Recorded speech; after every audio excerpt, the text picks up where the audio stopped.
அவர் என்றைக்கு விஜய் மக்கள் இயக்கம் தொடங்கி கண்விழிக்காத கிராமங்களில் முட்டை பால் ரொட்டி திட்டத்தை அறிமுகப்படுத்தினாரோ, பொங்கலுக்கு 3000 ரூபாய் தந்தாய், ஏன் போன பொங்கலுக்கு தரவில்லை? சீத்தை வில்லோடு பிறந்தாள், கண்ணகி கால் சிலம்போடு பிறந்தாள். ஒப்புக்கொண்ட படங்களுக்கு நடித்து முடித்துவிட்டு தன்னுடைய பயணத்தை தொடர்ந்தார். நாடு முழுக்க அவர் செல்லுகிற இடத்தில் கட்டுக்கடங்காத கூட்டம். இந்த ஆட்சியை அப்புறப்படுத்துவதற்கு எல்லா தரப்பு மக்களும் இன்றைக்கு தயாராகிவிட்டார்கள்.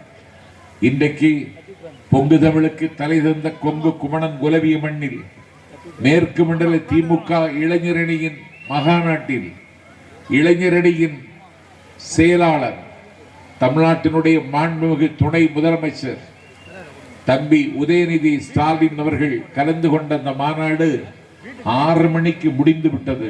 கூட்டத்தை தொடங்குகிற நேரத்தில் முடிக்கிறார்கள் என்றால் அவர்கள் ஆட்டம் முடிய போகிறது என்பதற்கு இதுதான் அடையாளம். 6 மணிக்கே முடித்துட்டாங்க. நியாஸ் மாமா என்னை அழைத்துக் கொண்டு வருகிற பொழுது அங்கே கூட்டம் முடிந்து விட்டது. இங்கே எனக்கு நேரம் தருவதற்கு நானே போராட வேண்டியது இருக்கிறது. 6 மணிக்கு முடிக்க தொடங்க வேண்டிய கூட்டத்தை 6 மணிக்கு முடித்து விட்டார்கள். இன்றைக்கு தான் உங்களுக்கு நான் நினைவுபடுத்துகிறேன், நிர்வாகிகளிடம் எதிரிகள் எப்படி வீக வகுக்கிறார்கள் என்பதை கண்காணியுங்கள். இன்றைக்கு உதயநிதி ஸ்டாலின் இந்த மகாநாட்டில் பேசுகிறார், முதலில் உங்கள் குடும்பத்தை அரசியல்படுத்துங்கள் என்று. திமுக குடும்பங்களை இன்றைக்கு விஜயினுடைய படை புகுந்து விட்டது என்பதை இன்றைக்கு உதயநிதி ஒப்புக்கொண்டு விட்டார். ஒவ்வொரு வீட்டிலும் இன்றைக்கு 2 பேர் தாவேகாவினுடைய வாக்காளர்கள். அதனால் தான் உதயநிதி ஸ்டாலின் உதறல் எடுத்து உளறி கொட்டுகிறார், உங்கள் குடும்பத்தில் இருக்கிறவர்களை அரசியல் படுத்துங்கள் என்று. தம்பி உதயநிதிக்கு சொல்லுகிறேன், நீ காலம் கடந்து பேசுகிறாய். எல்லா குடும்பமும் எங்கள் தலைவரை கொண்டாட தொடங்கி வருடங்கள் 2 முடிந்து விட்டன. அவர் என்றைக்கு விஜய் மக்கள் இயக்கம் தொடங்கி கண்விழிக்காத கிராமங்களில் முட்டை பால் ரொட்டி திட்டத்தை அறிமுகப்படுத்தினாரோ, என்றைக்கு அவர் விஜய் மக்கள் இயக்கத்தை தொடங்கி இரவு பள்ளி நடத்தினாரோ, என்றைக்கு அவர் விஜய் மக்கள் இயக்கத்தை தொடங்கி ஊர்தோறும் சபிக்கப்பட்ட மக்களினுடைய கண்ணீரை துடைப்பதற்கு தன்னுடைய தம்பிகளை அனுப்பி வைத்தாரோ, அன்றைக்கே விஜய் அவர்களின் மீது தமிழ்நாட்டு மக்களுக்கு ஒரு ஈர்ப்பு வந்துவிட்டது. திருநெல்வேலியில் முதல் 12ஆம் வகுப்பில் முதல் மதிப்பெண் பெற்ற மாணவன் தமிழ்நாட்டின் வரலாற்றில் எங்கள் தலைவர் விஜய். நான் திராவிட முன்னேற்ற கழகத்தை கேட்கிறேன், எங்கே கொண்டு விட்டிருக்கிறாய் நீ? இன்றைக்கு என்ன செய்கிறாய்? பொங்கலுக்கு 3000 ரூபாய் தந்தாய், ஏன் போன பொங்கலுக்கு தரவில்லை? அதற்கு முந்தைய பொங்கலுக்கு ஏன் தரவில்லை? பொங்கலுக்கு 3000 ரூபாய் தந்தாயே, அன்றைக்கே இப்போது தந்த 5000 அப்பொழுதே தந்திருக்கலாமே.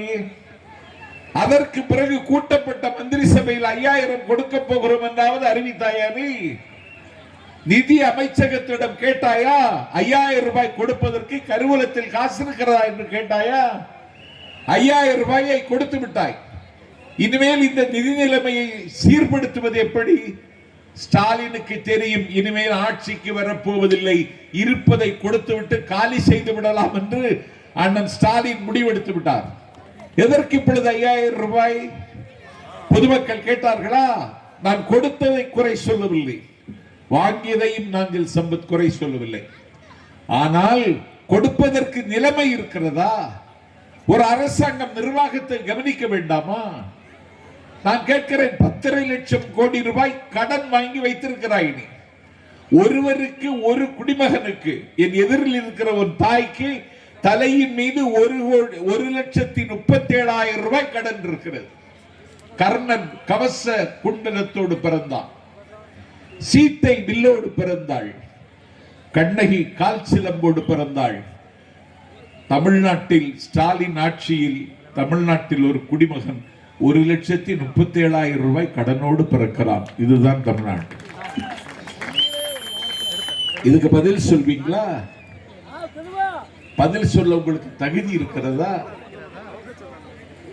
தாவேகா என்றொரு கட்சி தொடங்கப்பட்டு விட்டது, கருவிலேயே கலைத்து விடலாம் என்று பார்த்தீர்கள். எங்கள் தலைவர் அமைதியாக இருந்தார். ஒப்புக்கொண்ட படங்களுக்கு நடித்து முடித்துவிட்டு தன்னுடைய பயணத்தை தொடர்ந்தார். நாடு முழுக்க அவர் செல்லுகிற இடத்தில் கட்டுக்கடங்காத கூட்டம் கடலை போல் திரள்கிறது. பொங்குமாங்கடல் பொங்கி வந்ததைப் போல லட்சக்கணக்கான இளைஞர்கள் எதையும் எதிர்கொள்ள தயார் என்று சூளுரைத்துக் கொண்டு வருகிறார்கள். எங்கள் தலைவர் தளபதி விஜய் அவர்களுக்கு வருகிற கூட்டம் எனக்கு தெரிந்து தமிழ்நாட்டினுடைய என்னுடைய 39 ஆண்டு கால பயணத்தில் எந்த தலைவருக்கும் வந்ததில்லை.